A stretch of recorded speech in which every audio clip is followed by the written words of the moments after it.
Can you believe we've been doing this show for 3 years now? Well, hopefully you can, because we have been. So I'd like to welcome you once again to another episode of Civic Cypher. I'm your host, Ramses Ja. He is your host, Ramses Ja. I'm the other dude that just be here. Stop it. Just kind of hanging out. No, seriously. I am Q Ward, and you are tuned in to Civic Cypher. Yes, sir. Broadcasting from the Hip Hop Weekly Studios. 3 years, man. 3 years is incredible. 3 years is crazy. We used to be DJs. We used to be DJs, man. And that was it. Yeah. We talked on the radio, but you know, that we talked on one radio station. Yeah. Yeah. So once upon a time. Today, what we're going to do is commemorate the 3 years. We feel like it's important to look back on the progress that not only we've made as a show, but what we as a country have accomplished in the past 3 years. It's a very different world now. Some people have lost their mojo. Some people have kept it. And, these are things that it's important to, kind of measure where you've come from, where you're headed. Very much so. Reorient yourself and make sure that you've, come to terms with the reality of your situation. So we plan on doing that today. We're also going to take a little bit of time from today's show to really discuss what it is that we're hoping for and what it is that we want people to know. The most important things that we want people to know. We're going to have this conversation in real time. Yeah. We haven't prepared for it. There's no preparation. But I think that's a very important question. And I think that we can certainly get some real honest dialogue about what the future should hold and take into account what we've accomplished. So hopefully I don't come across too hey man, it's necessary. Doom and gloom. Whatever it is necessary. First and foremost, though, we're going to start off with some Ebony Excellence. Today's Ebony Excellence is sponsored by Major Threads for innovative, fashionable sportswear. Check majorthreads.com. You want to grab this one? It's some sports stuff. Forbes.com. The dramatic win by American Coco Gauff in the U.S. Open proved to be a rare ratings breakthrough moment for women's sports, as the Saturday afternoon game trounced the men's Sunday final in viewership and broke the ESPN record for the most watched women's Grand Slam final. Coco Gauff, 19 years old, the youngest young woman since Serena Williams to win the U.S. Open final. So very, very powerful movement for her. Nearly 3.5 million people watched Gauff become the first American teenager to win in 2 decades. Gauff's championship was the most viewed women's final of any tennis major ever broadcast on ESPN. That is such an incredibly powerful truth. Yeah, it's her moment. Considering how long tennis has been on the airways and how much reach ESPN has. Sure. It's an interesting thing happening with the men's final, though. Having the men's final on the first Sunday of the NFL just seems like a bad idea that you think someone would have tapped in and made a change. Now we don't want to go up against that. But not. Coco Gauff kind of used the fuel from doubters and haters to push her through to that final. So I think we all got to celebrate with her as she had that monumental moment. The Women's Championship was the third most watched program across all of cable last week, beaten only by, of course, 2 college football games, one of those being Coach Prime's Colorado Buffaloes. All right. The anticipated Texas-Alabama matchup, of course, had 7.9 million. Colorado game ended up having, I think, 9.5 million, some really astronomical number. So one time for Coco Gauff, man. Yeah, she's doing her thing. Ebony Excellence, if I ever heard of it. Really proud of her. So the topic of the day, 3 years. 3 years. I'm 3 years older. I have 3 years more experience. Yeah, man. We're all 3 years older. And before we get to that, I want to make sure that everyone knows that this is not necessarily a moment where we're going to pat ourselves on the back. I do believe that it's important for us to acknowledge what we've done, because this is a very difficult thing to do every week, especially coming from the environment that we come from and being the type of people we are. I think our nature is to be happy. And this is kind of interesting that I've had to come to terms with the fact that a lot of people, when they see Black people fighting and struggling, they kind of think, oh yeah, that's just what they do. And they don't account for the fact that this is what we do because it's necessary, not because we're just born like, oh my gosh, where's the struggle?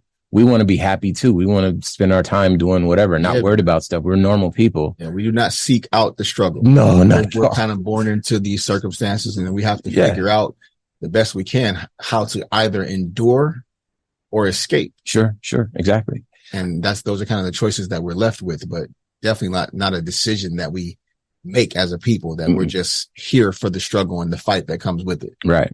So, the other thing is that when it comes to, us walking our path, us, deciding what our lives are going to hold for us, we have to make sure that we're accounting for every possible permutation. Okay. But where we've landed, you and I, has been, right here. And as I mentioned, this is not just to pat ourselves on the back. We want to take a moment to acknowledge some of the headlines over this past week and let you know that we're going to get to them. So first up, we are familiar with the headline where there was a black kid who was invited to swim with his white friends. He thought they were friends, and then friends is an interesting way to describe the children that he went swimming with. Right. As multiple times they tried to drown and harm this kid. It's something that he probably thought he was going to go do to have fun, and just didn't turn out to be that way. Yeah. And as they held him underwater, he said he couldn't breathe, and then they started calling him George Floyd. So there's some interesting racial elements there. We're definitely going to talk about that. We also are going to talk about a lot of the smash and grab shoplifting videos. We feel like the media is really showing only one side of that. There's also groups of non-black or white shoplifters doing those kind of flash mob sort of attacks on stores and walking out with the things. And then also there's a certain narrative that really supports retailers and police, if we're being honest, because police can point to these black shoplifters, which wrong is wrong. Doesn't matter what color you are. But I think by highlighting these black shoplifters, it certainly feels like the police can say, look how necessary we are. Let's buy another tank. And they're very intentional with what they highlight. Yes, exactly. It's not just black people doing that. Oh yeah, not at all. And they have video of everyone else doing it too. Get as much, press. It's not as sensational. Yeah. Sure. So we definitely want to talk about that. And there's some other elements there too. A lot of the stores can justify raising their prices, laying people off, keeping prices artificially high, turning a higher profit, and they can blame shoplifting. And the fact of the matter is that shoplifting accounts for a very small amount of their overall revenue loss. That type of shoplifting is, relatively speaking, insignificant. The CEO of Walmart confirmed that. Their real shrinkage is what is referred to, the loss of inventory, it comes from employee theft. Employee theft or bad or damaged goods in general. Sure. But employee theft is the biggest chunk. Than shoplifting. Exactly. And so, and then of course those smash and grab type shoplifters is a very, very small amount of that. But how they view it is, or how it's being presented to the public is like, oh my God, crime is rampant in liberal cities and blah, blah, blah. So there's a whole other side that we need to explain. There was the police shooting of Eddie Irizarry, where the police came and shot him in the head and then said that he got out of the car and threatened him. And then, of course, there was the video that came out that shows the police coming up and assassinating him, putting a bullet to his head. And we haven't been able to talk about that yet. What else are we talking about here? In San Francisco, it's really sad. A police cruiser was in pursuit of something else going 65 miles an hour in like a 25 zone, 35 zone, something like that. Hit 23-year-old Janavi Kandula. This was in Seattle. And then there's a police officer talking on the phone. You may have seen this video. He's talking on the phone about her. And he's like, oh, she's dead, bro. We just got to write a check to the family for $11,000. She was a nobody, that sort of stuff. The worth of this human being. Right. So far less than what he thought it was. This is Maggie B. Noen, and we'll be right back with more Civic Cypher after a quick break. I'm Donald Trump. And I'm Joe Biden. And there's only one thing that could bring me and Sleepy Joe together. Come on, man. Don't corn pop me. That's in support of the Independent Riot podcast, where they interview independent thinkers on controversial ideas like the dangers of voice cloning technology. But is it available on any gramophone machine, Donald? Yes, Joe, it is. And it's bigly important. Many people are saying, that's the Independent Riot podcast. Not right, not left, just real. Subscribe now. Or I'll sock you in your mouth, Jack. And there's another story that we want to talk about too. And again, we'll try to get to this stuff next week. But a police trainer, this is the guy training the police. He shot a police recruit in the chest because he was playing with her, and she died on the floor. There's video of it. And that video is very unreal to watch. Yeah, he just pulled out his gun and shot her. And he's like, "Oh my God, that was my training gun." So you kind of, at least the police in moments like that are able to heed the gravity of the fact that, hey, these things are designed to kill. This is not funny. It's not a game. This is, you be prepared to end a life and deal with the consequences. And unfortunately, we have a video of one officer killing another officer. Says it was an accident. I believe that it was. There was nothing to really provoke it, but certainly something that gets us to talk about guns. All of these things and more we talk about on our social media. Please follow us at Civic Cypher. We have a whole new social media campaign and strategy. We could really use your support because there's a lot of negative comments on there at Civic Cypher. And of course, at IMQ Ward at Ramses Ja.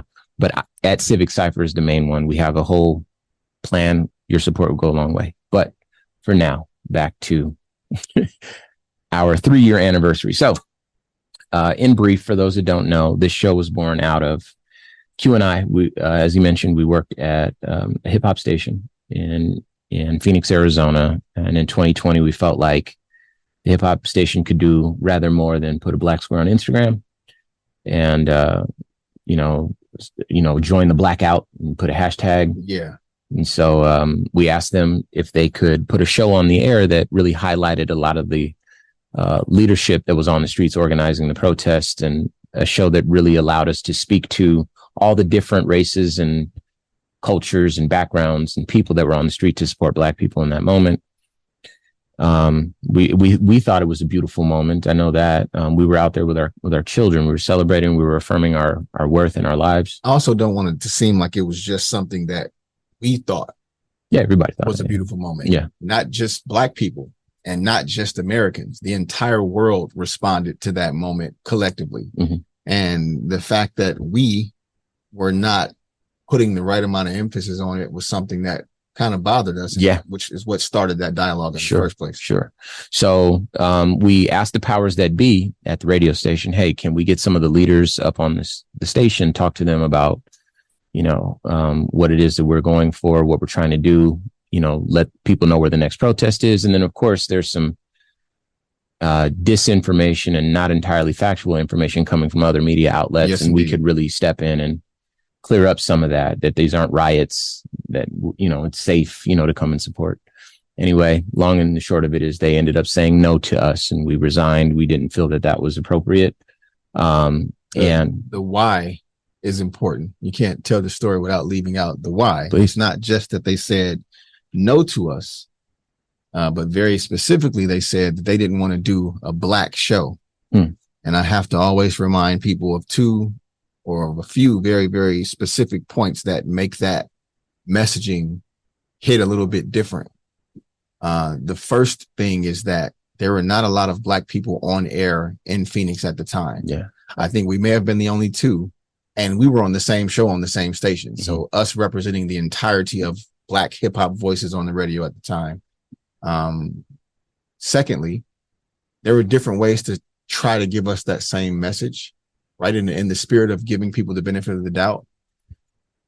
I always say they could have said, but that's the wrong way to put it. They could have meant that they didn't want us to do a political show on the hip hop station. Mm-hmm.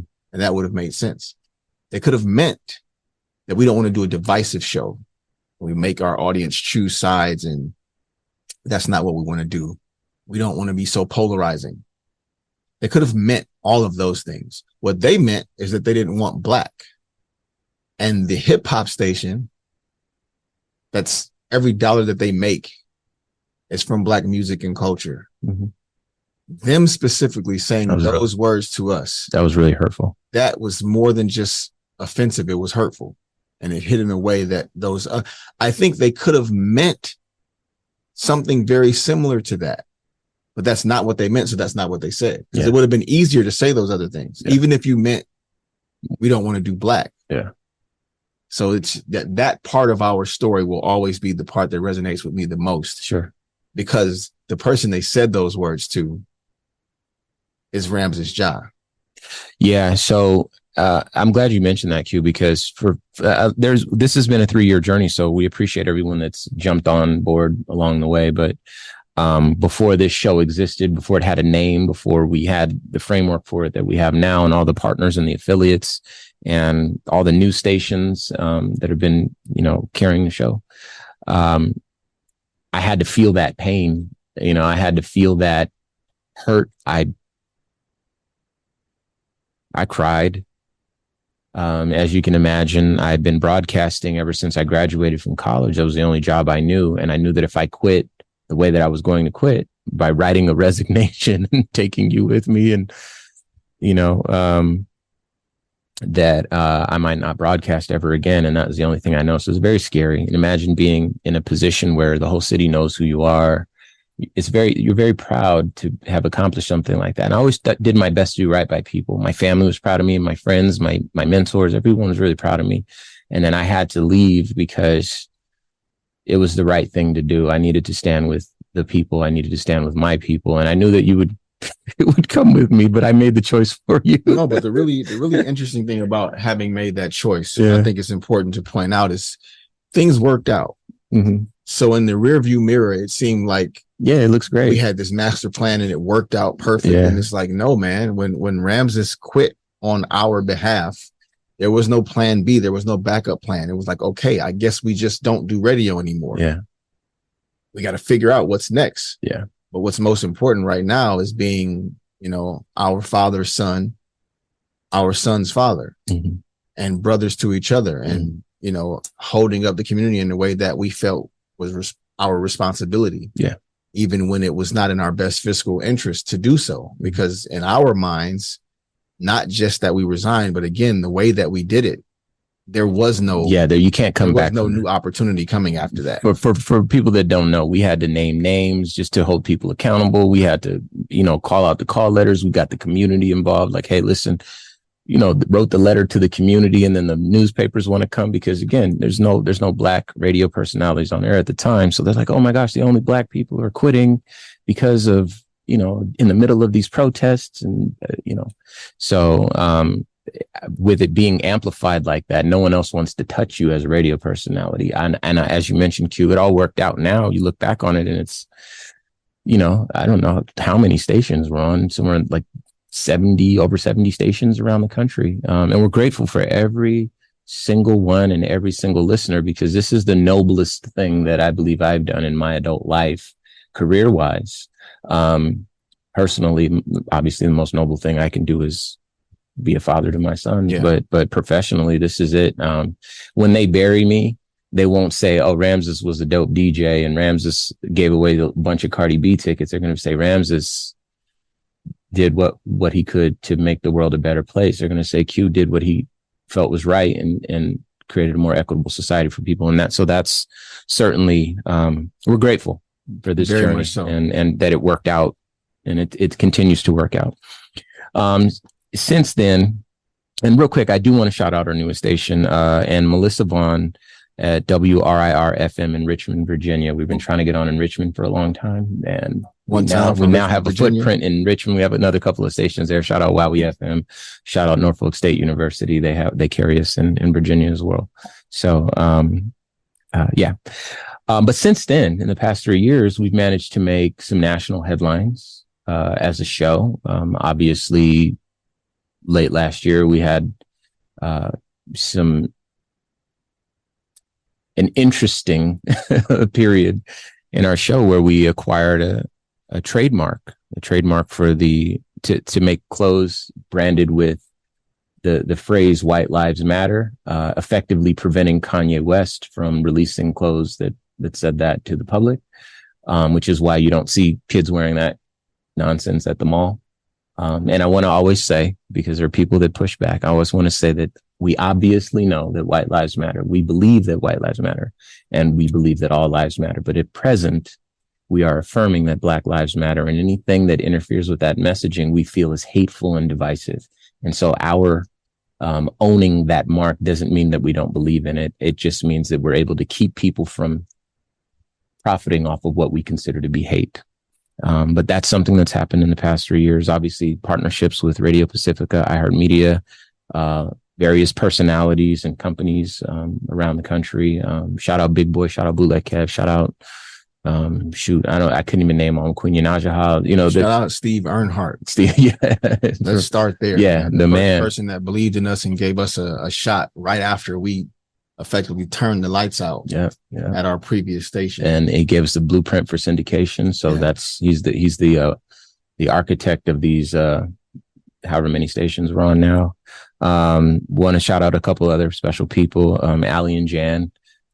They are our agents, our literary agents specifically, but they're working with us, and a dear friend of ours named Leah. She's working with us too on a forthcoming book where we get to commit to the sum total of human knowledge, our beliefs in terms of becoming a better ally. So we managed to grab a book deal. Not that we grabbed it, it was presented to us. We're also working on a movie. So I want to take a moment to shout out Chris Byfield and Breaking Glass Pictures for the forthcoming documentary, highlighting everything that we've done. We've gotten tons of awards. So now we're forevermore an award-winning radio show. We are award-winning radio personalities. Thank you to the Smithsonian. Yes, the Smithsonian, Washington D.C. for even caring enough to speak with us, and and maybe at some point in the near future highlighting our story and everything that we're doing in Washington. Specifically, so the Smithsonian is huge, but the National Museum of African American History and Culture, dear friends of the show, we're just very excited about that relationship as it continues to blossom. Obviously, our relationship with Black Information Network, not enough can be said about that. And I think that personally, or beyond the scope of this show, we as a people, one of the most significant things that we've done in the past 3 years since we've been on the air is we got a new president, and that really changed the temperature. That really changed how it felt to be Black in this country. We're not out of the woods, and I'm not going to say that I'm a fan of anybody, but that change of president was a change in temperature that was well received. Yeah, I don't dislike anybody. Well, I don't dislike our current president, but I'm glad you brought that up. I wanted Bernie. Yeah, likewise. I'm glad you brought that up though, because we've become a bit disenfranchised with our political system here, and hopefully what we had will make us a bit more aggressive this time around with what we need.